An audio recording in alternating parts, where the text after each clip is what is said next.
Hello guys, आज हमें जाना था शादी में तो निकले तब तो ये टाइम था और फिर हो गया सूर्यास्त। और सूर्यास्त होते होते बस अंधेरा ही हो गया और हम मैरिज पैलेस में पहुंच गए।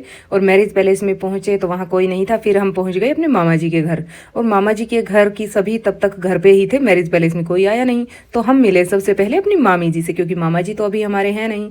तो हम मामा जी एक्सपायर हो चुके हैं और मामी जी बैठी हमारा इंतजार कर रही थी। फिर हम गए अंदर कि चलो दुल्हन को देखते हैं। लेकिन दुल्हन तो गई तैयार होने, अब कहाँ जाएं, चलो बैठते हैं यहीं पे। जब तक समारोह स्थल में कोई नहीं जाता तो हम बैठ गए धीरे धीरे। यहाँ पे कोई नहीं बैठा था, लेकिन हमने तो यहाँ पे बैठ के पूरा घर भर दिया। सब धीरे धीरे आके मिलते गए, सारी बहनें हम इकट्ठे हो गए और मौसी भी आ गई और सब आपस में मिलके पुरानी यादें ताजा करते रहे। और सब एक दूसरे से बातें करने लगे। तो बड़े मजे आते हैं जब सारे इकट्ठे होकर बातें करते हैं, तो सबको बहुत अच्छा लगा। फिर हर्ष, वंशिका और सक्षम कनिष्क बोले हम तो जा रहे हैं समारोह स्थल में, हमें तो यहाँ आनंद नहीं आ रहा। तब तक वंशिका ने हम सबके लिए चेयर कर दी, कि चेयर रखी कि सभी कोई खड़ा ना रहे, सब आराम से बैठ के बातें करो, हम जा रहे हैं समारोह स्थल में। तो ये चले सारे समारोह स्थल में दौड़ते हुए ये पहुंच गए।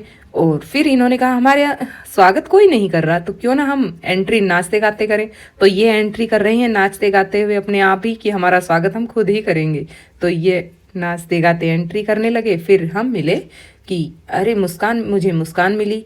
और फिर वंशिका बोली कि मुझे तो डांस करना है बुआ जी, तो चलो आप डांस करते हैं। तो मेरे को तो खैर इतना नहीं आता, लेकिन इसको इतना सुंदर डांस आता है कि इसका डांस देखते पहले कोई नहीं था यहाँ स्टेज पे, लेकिन धीरे धीरे इतनी भीड़ इकट्ठी हो गई। और फिर शादी वाले ने हमें कर दिया विदा। और ये साड़ियाँ लेके मैं इधर उधर घूमती हुई बोले चलो अब घर चलते हैं।